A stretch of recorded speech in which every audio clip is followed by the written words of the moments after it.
KK Lagat. Welcome and stay tuned for the updates.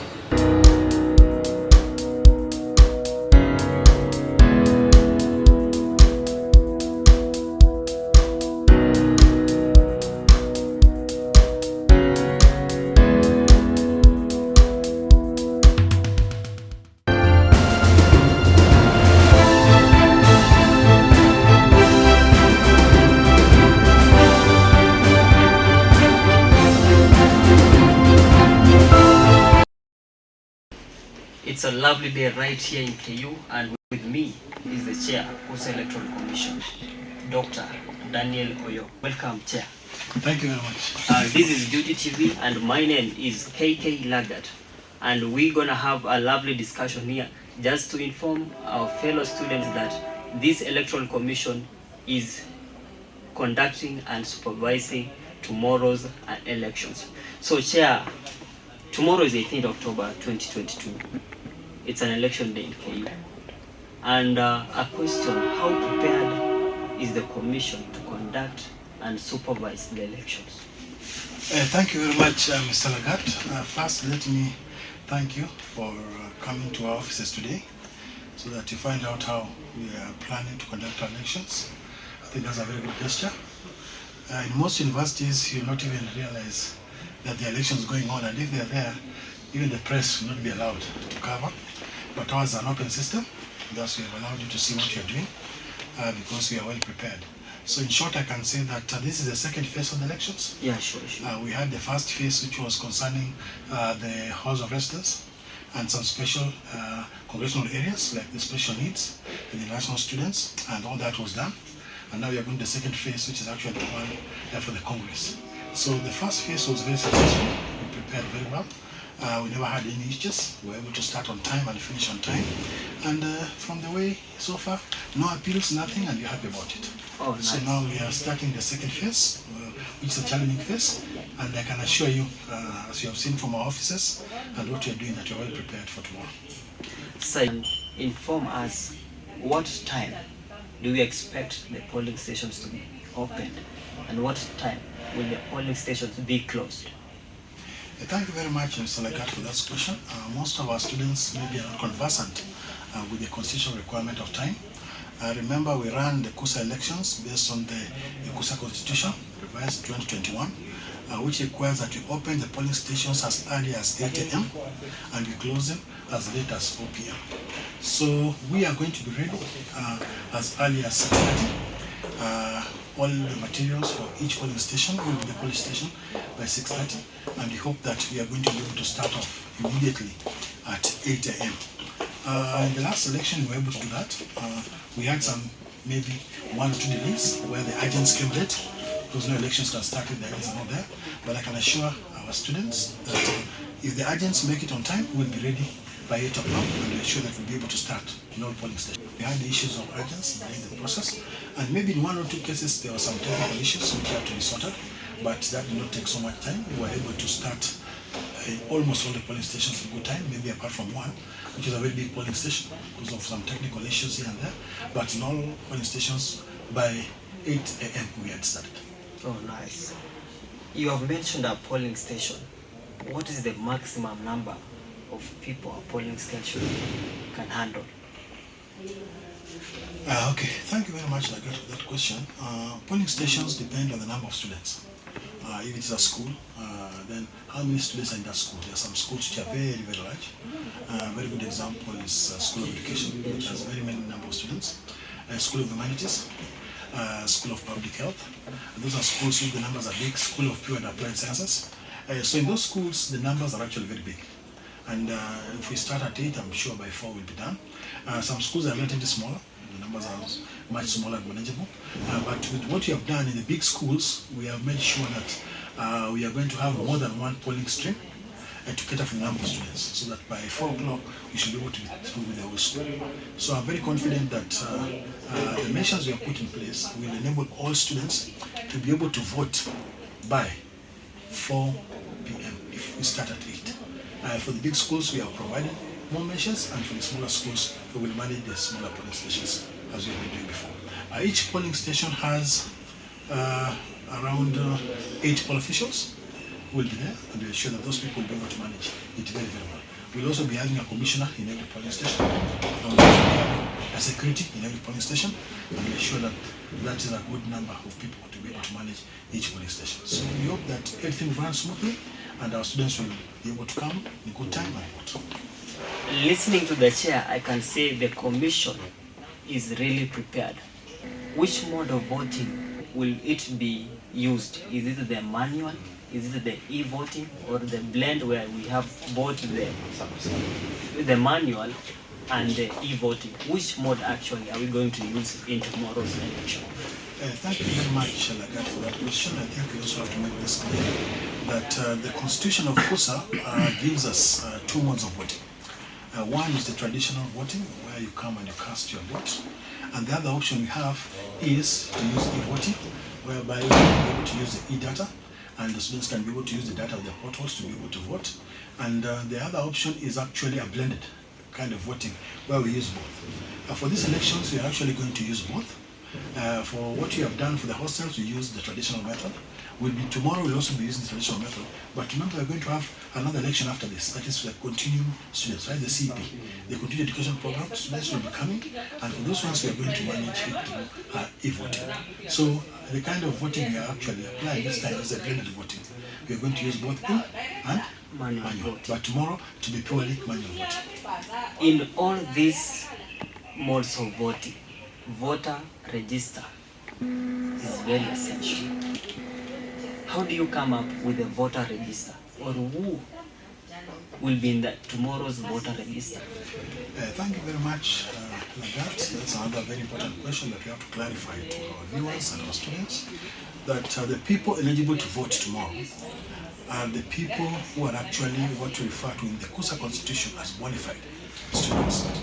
A bona fide student is a student who has paid school fees and registered his units. Remember, we have 2 calendars in the university. That is the normal academic calendar. We actually have the election calendar based on the Kusa Constitution. And we use the Kusa calendar, which tells us when people should be able to vote. So because of the issues of registration and late payments of fees, we actually closed our voter list yesterday night. That was at midnight, so that we have more students register for the units and pay their school fees and are able to register. And I've just confirmed from my team now that the lists are ready for all the schools. Listening to the chair, I can clearly say that the commission is really prepared. And maybe Mr. Daniel Oyo, the commission vetted the aspirants, and some were cleared while others were disqualified. What made people to be cleared and others to be disqualified? Or maybe what's the main reason or the cause of some of the aspirants being disqualified? Thank you very much again for that question. Right? The Kusa Constitution provides that for you to run in these elections, you're supposed to be a bona fide student, right? At the time that when we call for these elections. So being bona fide, as I've mentioned, number 1, requires that you've paid your fee on time. It requires that you are registered your units on time. And the next thing we always look at is, are you really a credible leader, right? We have to look at your background, how you perform in class. Do you have the requirements of being a leader? There's a mark which if you get, will not allow you to run, because you can see that you're frustrated, you don't want to have leadership responsibilities because you can't make it. There are students who are full with disciplinary issues. So if you have any disciplinary issue, then you also make sure you don't have you in that list. And there are some who maybe have other reasons to maybe medical, which will not allow them to run. So those are things we look at as a commission to see what really are the issues that are coming across that make you not to be modified. So the key thing is look at the constitution, what are the issues, and then you see if you're really fit to be able to run. The other thing you also look at is your time in the university. People have been there for a very long time, right? So your time in the university is very important. You're actually representing the group of students over a period of time. Remember, this thing has been misused before by some people. Who somebody joins the university today and they'll do one course, and the next time he's finished, he starts another course. So they continuously became a periodic student leaders, right? Eyeing for other bigger seats. So you always make sure that all that you look at that you're within the time frame of your. In academics is below average, you won't qualify to be in the do not qualify to be cleared? Yes, well, Lagat, you know very well a poor student will not be a very good leader, and we will not allow a poor student to come and lead others. So there's actually a mark we expect you to be getting, and your performance should be able to reach a particular level. You cannot take somebody supplementaries to come and start running Kusa. When you don't have time for your supplementaries and you don't have time for your Kusa. And you can also not take somebody who is not passing his units or not attending classes to run Kusa. You see, that will be somebody who will be here for other reasons. We want leaders who are credible, people who are very academic minded, who are very focused with education, because those are the people who make good leaders, right? For Kusa and for United University community students. If you are watching us over there, academic excellence is very key to achieving your dreams of being a leader right here in Kusa and over the world, and probably here in Kenya. Mr. Chair, there are those candidates during the nominations who were unopposed. They had no opposition. They were nominated as an individual and they have no competitor. So maybe someone is asking, will they be on the ballot paper tomorrow? Thank you, Lagat, for that question, right? Almost very few candidates were actually completely unopposed. Some were likely to be unopposed when some people were disqualified. Right? So some, it was actually by default, right, that they became unopposed. And they had competitors, but the competitors could not meet the expectations of the commission. So we were able to remove them or disqualify them. But all said and done, we have a good number of unopposed candidates. And for the unopposed candidates, there's not voting going to take place. What will happen tomorrow is that we are going to declare them winners in the polling stations in the schools where they won.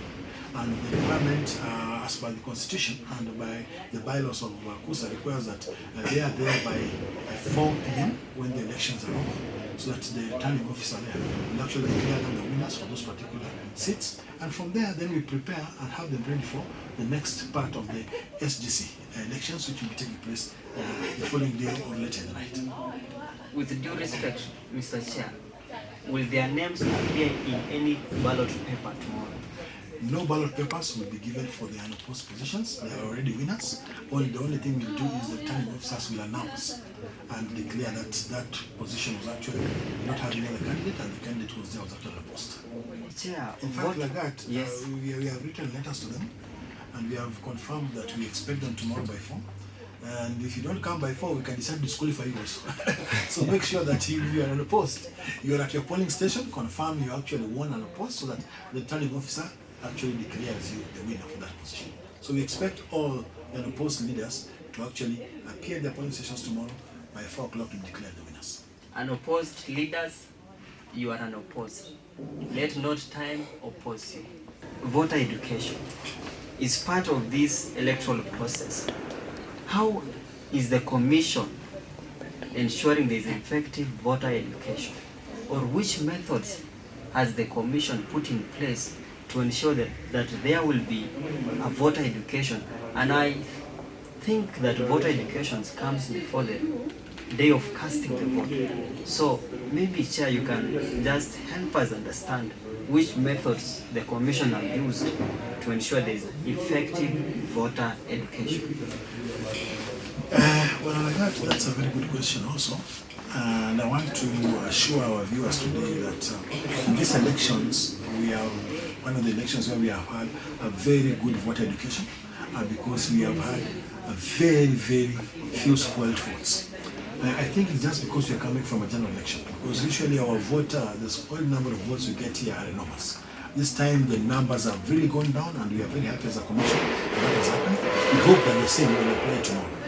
I can attribute this maybe for the general election we just ended, but all said and done, the commission has a wing which actually concentrates very much on this. When we start preparing for these elections, we always make sure that we come out with posters ready to teach our students how to vote correctly, what will be a spoiled vote, right? And that is done enormously. What we do is share this mostly in the WhatsApp groups and we share it online. So you must have seen a lot of this, and I'm sure you're going to see more of it tonight before the voting tomorrow, because that's one thing that the Commission does, right? To make sure that the students are well aware. What we use for voter education is you always remind the candidates when they are already coming to show interest, to remind the voters that it's not just about coming to vote, but voting correctly. So I'm sure that the candidates have also done a very good job. We told them that they should make it part of their campaigns to remind the voters that they should be able to vote correctly so that the vote is not lost. And I also attribute this to the candidates for doing a good job if they were able to spend time to be able to do this kind of a campaign to make sure that we bring down the number of spoiled votes. But all in all, we as a commission are very happy and very pleased that this time around the number of spoiled votes has really gone low, and we are sure that our voter education has really worked. Almost in every other WhatsApp group, through the commission and through the university, we send these posters, we send this information so that our students see and get to know how to vote correctly. So unfortunately, maybe a good number of our students maybe don't have the kind of gadgets to be able to see this, maybe not the kind of phones, but it's something we have done already, and I'm sure that with the good voter education this time was actually attributed to that voter education that we did. So that's something we do as a commission and really work on it very hard. How was the voter turnout in the previous election? We had the non-school congressperson election. How was the voter turnout? The voter turnout was very, very high. It was excellent. On average, there are places we got up to 80% voter turnout, especially in the hostels, which were very, very good. Some places were as low as 55, 60%, but for us that is still good because on average we usually get 45% voter turnout. So 65% minimum voter turnout this time was actually very good. But I'm happy with the congressional hostel positions that the voting was done very tremendously and we had a very high voter turnout. That was very, very encouraging. We hope we are going to get the same in schools tomorrow. We know that challenges are there, but I hope that students will turn out in numbers tomorrow. Before you tell us the challenges which you have just mentioned, maybe you can give us an estimate of the voter turnout you are expecting tomorrow. I might not really give a very accurate voter turnout because that depends on how much the candidates have also worked. That depends on how much interest the students have shown in the politics this time around. Voter turnout is actually so much determined by the politics of the day, the groups which are formed, right? And if they have really been able to pass the message to the students so that they get interested in the message they're passing.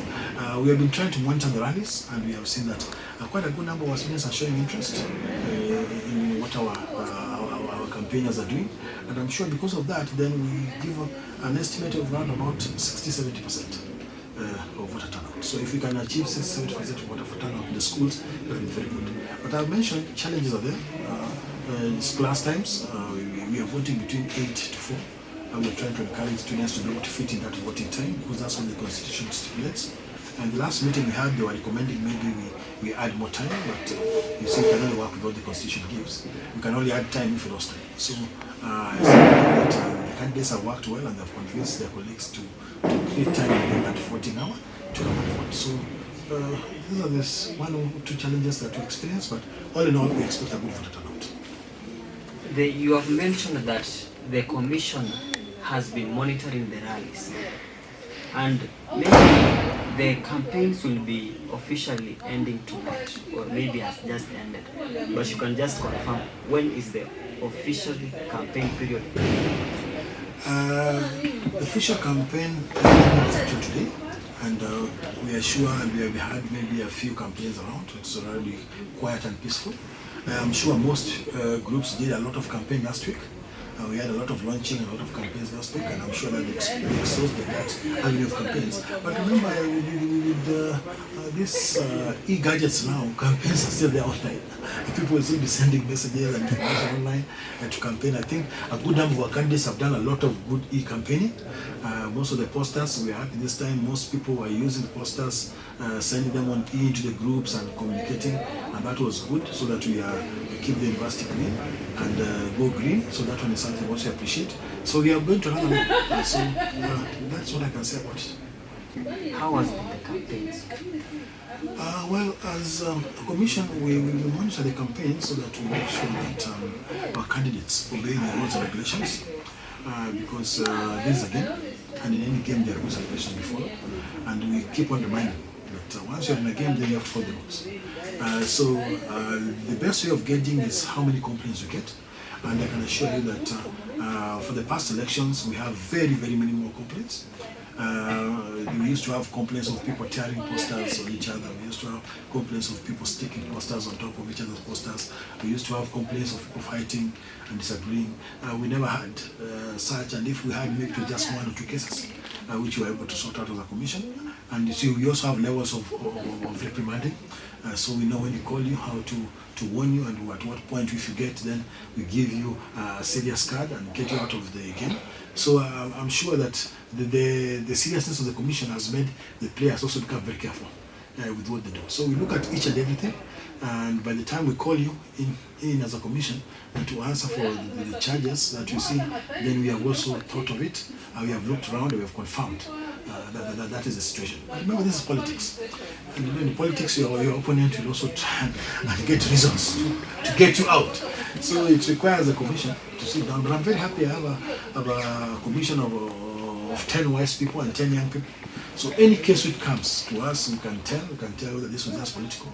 We can tell whether this is somebody who is now defined or knowingly and openly. And from there, we can be able to see how to handle that particular case. So we have done very well. We have had very minimal cases this time, and that's something I'm really proud of as a commission. The C factor is really evident here. We have the C for commission, we have the C for the chairperson, we have the C for the constitution. For now, we take a short break. We'll be right back after the short break. Thank you.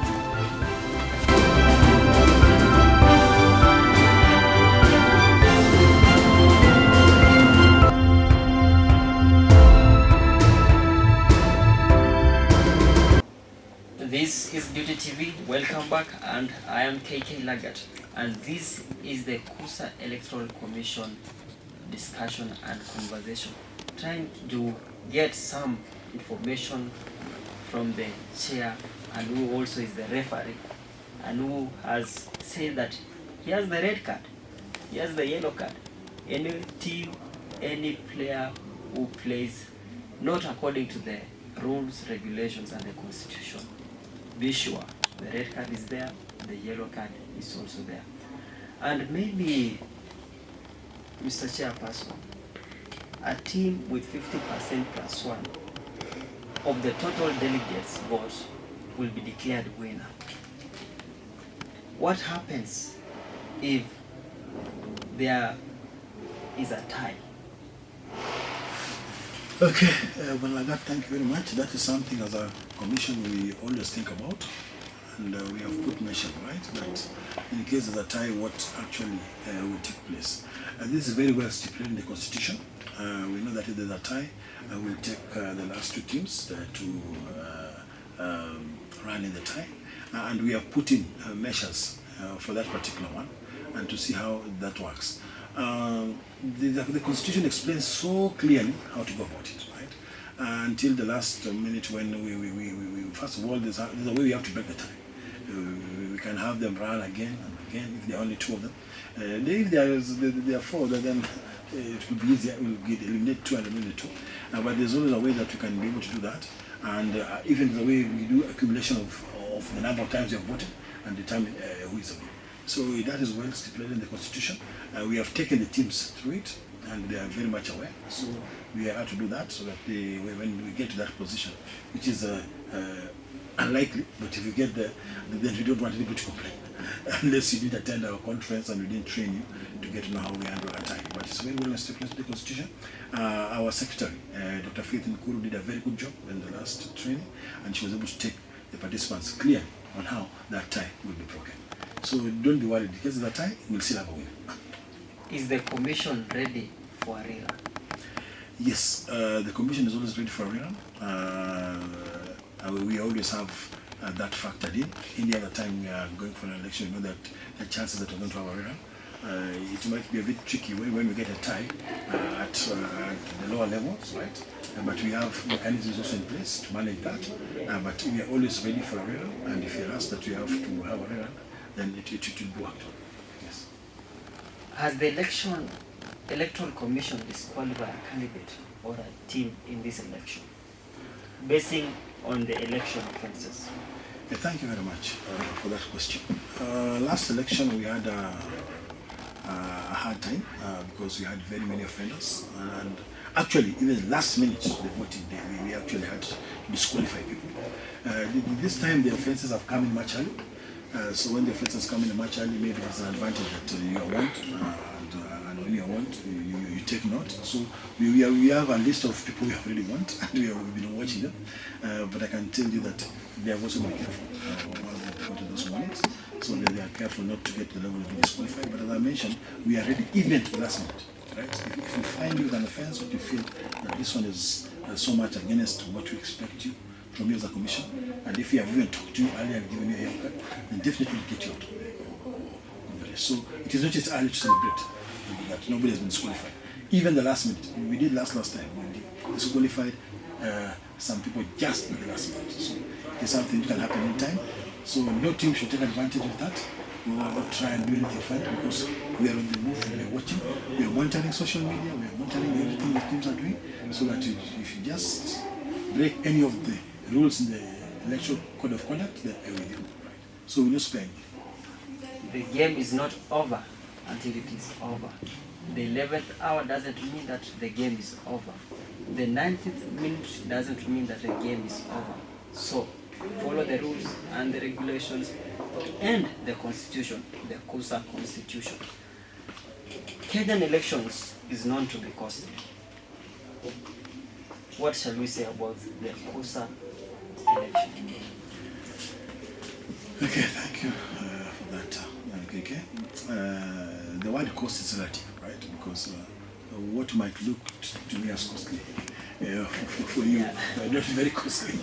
But the most important thing is anything out of the cost, and you look at the end goal, right? Have we really achieved what we really wanted this process? What we really want as Kusa and the electoral commission we are handling is to make sure that our students are satisfied with the end product, because that's actually the reason why we are performing and having these elections. And that's why I'm happy with the last elections we had, that the students have been happy about it. And I'm sure that even at the end of the elections tomorrow, the students will feel like we have given them an opportunity to elect the popular leaders that they want. And that one comes with a cost, and it's a good cost. But there's also cost for a bad election, and the cost for a bad election can be matters that I don't want to discuss here. So we are very cautious as a commission to make sure that if we are going to have a cost, it will be a cost for good election, and our students will be happy that we have been consistent in delivering a free, fair, and credible election, and also verifiable election. This is an indication of a competent commission. They are ready to pay the price to ensure that there is a safe, credible, transparent, and fair election. Kenya recently conducted her general election 2 months ago. Which lessons as a commission or as an individual did you learn from the Kenya general election? Thank you very much for that. I followed the Kenya general elections very closely, and I was wondering whether they should have learned lessons from us. Because we saw matters of opaqueness. I want to make it clear that there are so many lessons which we learned when we looked at our general elections, and we wondered if they could work with us so that we also see how we do our things. One, our commission is a very objective commission. I am just there to lead and give guidance, right? All my commissioners there have equal role. We are 20 commissioners, and we sit around on a table to make decisions. So nobody is left out in decision making. And we are all there, we contribute, and we are able to put in our ideas.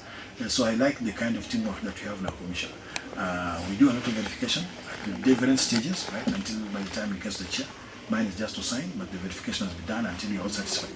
That has been done. So if there's an issue, there's a structure and a way that we work as a commission. So I can tell you that we work very, very closely. We are very united.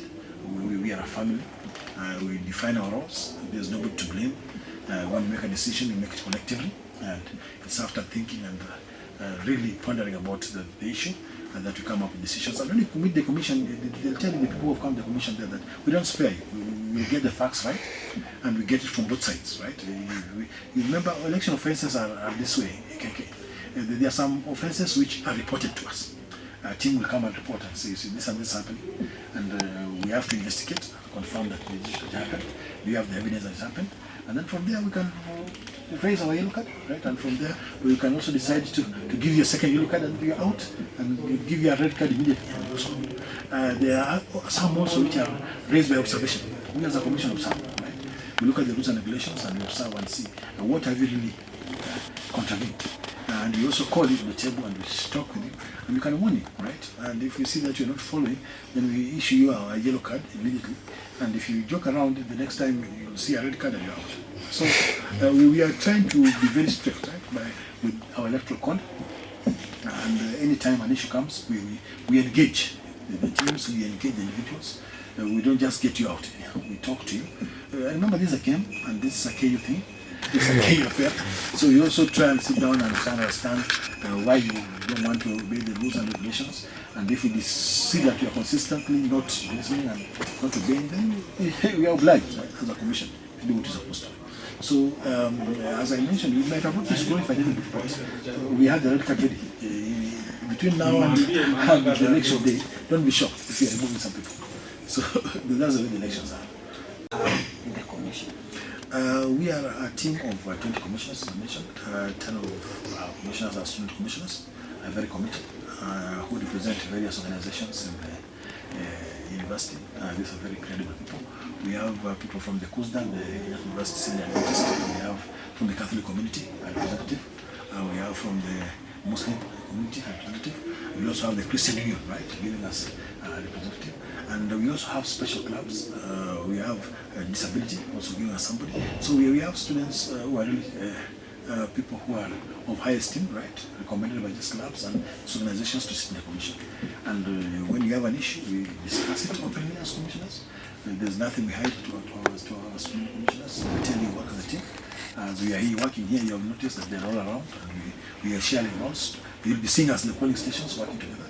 I'll be attached working with a fellow student commissioner, and that's the way we operate as a commission. So we are all inclusive. That's one point where I think the rubber meets the road in the university, where we bring the students to our level, and I think it's a good thing. I think I will be happy, and all of us will be happy to meet the chairperson in the polling station.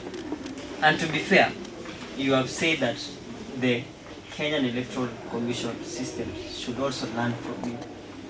What is that lesson that the Independent Electoral and Boundaries Commission should learn from the Kusa Electoral Commission? Because learning is shared. So what is that lesson the IBC or any other commission of any country can learn from the Kusa Electoral Commission? Thank you very much, KK, for that. Maybe I'd say it on a light note. I think the IBC is a much bigger commission. I know the challenges there are many, and it's more of a political thing, and we're having more serious challenges that we have. But one thing maybe I can ask other universities to learn from us. By the way, KK, very few universities will have an independent commission like ours. You realize in some universities, the DVC academic is the chair of a commission, the registrar is the secretary, and maybe they are one deputy registrar as a treasurer. So it's still management that's managing the elections. But you can see the way it is in Kenyatta University, and I'm very grateful for our VC, once again, for making sure that this has happened, that the commission is independent, right? I'm a teaching staff member, and in my commission I have people who come from administration, I have people who come from other sectors of the universities, and we put together to work together. We have students with us, and that makes us very, very independent in the way we do our things. So that's one thing I think which is important. The other thing, I think we have created cohesion, and we work as a team. We don't hide anything from each other. Put it all on the table. Last Saturday we had a lot of serious issues discussed on commission. We sat here almost every day, and we were able to discuss extensively as a commission and make a decision as a commission. So I think that is something which other people can learn from us, maybe other universities also. That we don't have to be in administration to run a commission. You can just get a member, teaching member of staff to come and manage this commission, and the elections can run smoothly. And I think when you do that, you also give confidence to the students, right? That what is happening there is really what they want. want to see. Definitely, there's some people who might not believe that, but that's politics. We cannot force someone to do what he wants to do. But we are a commission which is level-headed. We work as a team. We have never disagreed, right? And if we disagree, we disagree to agree, and we move forward as a commission in any decision that we make. And that's one great strength that we have, which maybe other universities and other colleges, and maybe even IBC, can learn from us. You will never see a Charana moment in a commission because we work really as a team. That's important. Iron sharpens iron, so man sharpens man. Your closing remarks, Mr. Chairperson. Thank you very much, KK. I want to appeal to the students that we are coming to the tail end of this process. It has been a very, very long process. It has been actually planning starts way at the beginning of the year. Right? Maybe the students don't know this. As early as March, right? We are already preparing for these elections, and we have given it all as a commission. And I want to assure you that these elections are going to be free, fair, credible, and verifiable. And my opinion is, rather my request to you, is that elect leaders who are going to serve you based on the manifestos they have sold to you, and not people who are going to be destructive, not people who are going to be militant, not people who are going to divert attention from the real issues, but people who are going to work for the corporates, for the benefit of the corporates. That is something which is very important as we approach the next election. And the other thing is I want to say is that I think our teams have done their best, and they have sold their manifestos. They have communicated to the electorates, right? The whole region electorates. So it's time for them now to wait and reap the fruits of their work. Us as a commission is to make sure it's going to be free, fair, credible, and no vote will go astray. Right? Now, each vote gets the right vote. I hear some claims of bribery. With bribery, we cannot handle so much as a commission. I don't know how much money will be sent to chairperson and yet will be sent, but I can advise the comrades that don't go that direction. Choose leaders based on their capability of delivering for your interest, right? And I think that would be the best thing that we as a commission we want to see. All in all, we also thank the Vice Chancellor for giving us this opportunity to handle this election this time, and I'm sure that when we finish, we'll give a report to the university on how it has gone as we present our new days to the university. And if another we get another chance, then I'm sure we'll do it again. If not so, then we'll have a new commission, and we hope that they'll also be able to deliver based on the consistency that you have put in place. So thank you very much once again, and may God bless you. And the last C, which the chair says, is consistency. Competence is really a factor in the Kusa Electoral Commission. It has been a wonderful conversation, Mr. Chair. Looking forward to having many other conversations as we'll be updating the results, and maybe after the elections to get maybe the final remarks from the commission. This has been your favorite television, Duty TV, and I am KK Lagat. Thank you. See you. Thank you, Chair. Thank you very much.